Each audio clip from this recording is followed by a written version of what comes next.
उत्तर प्रदेश की विधानसभा में हमने देखा कि योगी जी ने कहा कि चचा को गच्चा दे दिया।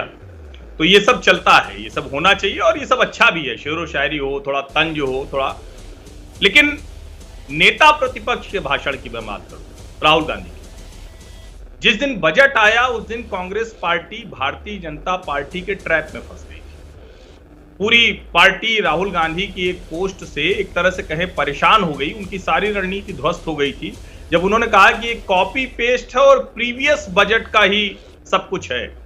अब दोनों ही स्थितियां ऐसी थी जिस पर कांग्रेस के लिए न उगलते बन रहा था न निगलते बन रहा था।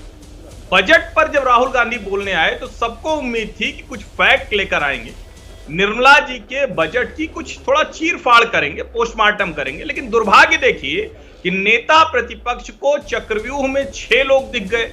अब चक्रव्यूह के बारे में उनको या तो पता नहीं, महाभारत में वो जीएसटी एक समय में लगवा रहे थे, तो चूंकि जानकारी नहीं है, हिंदू धर्म ग्रंथों की जानकारी नहीं है। लेकिन चूंकि हिंदू धर्म ग्रंथों की जानकारी बिना लिए बोलना इसलिए है जिससे कंफ्यूजन क्रिएट हो। आप सोचिए वो हलवा की बात करते हैं, अब हलवा सेरेमनी तो किसी भी शुभ कार्य को शुरू करते हैं तो मीठे से शुरू करते हैं। अब उसको लेकर वो जिस तरह से बात कर रहे हैं, और ओबीसी प्रधानमंत्री बैठा हुआ है, एक तरफ तो ये कह रहे हैं कि भाई राष्ट्रपति जो पढ़ेंगी वो मोदी जी जो लिख कर दे देंगे, तो भैया ओबीसी प्रधानमंत्री बैठा है, उसके ऊपर भी क्या कोई होता है क्या एग्जीक्यूटिव में? तो मुझे लगता है राहुल गांधी चुनावी मूड में है, वो इस तरह की ही बातें करेंगे क्योंकि फैक्ट पर उनके पास कुछ भी नहीं है। ये उनके जवाब में बहुत स्पष्ट तौर पर।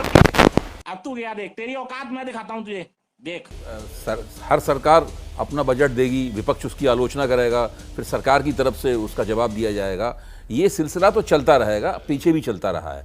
देखना यह है कि जो बजट निर्मला सीतारमण ने पेश किया था, ये वित्त वर्ष में केवल 8 महीने बाकी बचे हैं। ये 8 महीने के लिए बजट है और इस बजट की कामयाबी खुद सरकार ने निजी क्षेत्र के हाथों में थमा दी है। निजी क्षेत्र अगर नौकरी, हाँ जी, रोजगार के सवाल पर और निवेश के सवाल पर।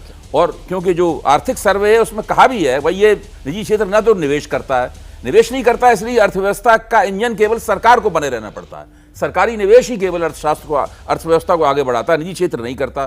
तो इस बार सब कुछ निजी क्षेत्र के हाथों में है। क्या निजी क्षेत्र सरकार द्वारा दी गई जो रोजगार की सब्सिडी है उसका इस्तेमाल करेगा, लोगों को रोजगार देगा? ये एक बहुत बड़ा सवाल है।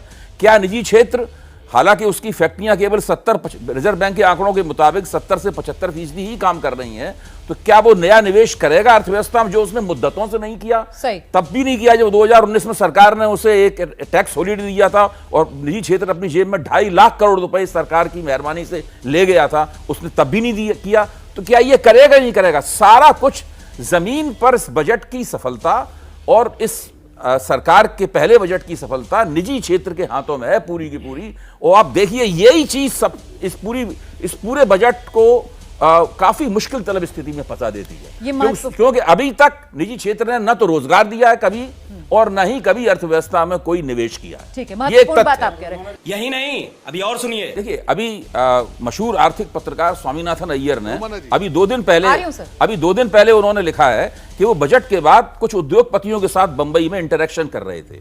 तो उन्होंने उद्योगपतियों से उन्होंने पूछा, किसी का नाम नहीं है उसमें, लेकिन स्वामीनाथन अय्यर का लेख है टाइम्स ऑफ इंडिया, उन्होंने पूछा कि सरकार ने जो सब्सिडी दी है रोजगार को लेकर, आप क्या इसका इस्तेमाल करेंगे, कि आप कितने लोगों को रोजगार देंगे? तो उन सारे उस इंटरेक्शन में जितने भी उद्योगपति मौजूद थे, उन्होंने स्पष्ट रूप से कहा कि वो एक व्यक्ति को भी नहीं लेंगे।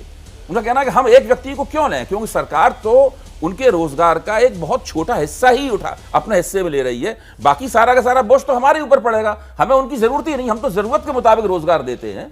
लोक कल्याण के लिए निजी क्षेत्र थोड़ा काम करता है।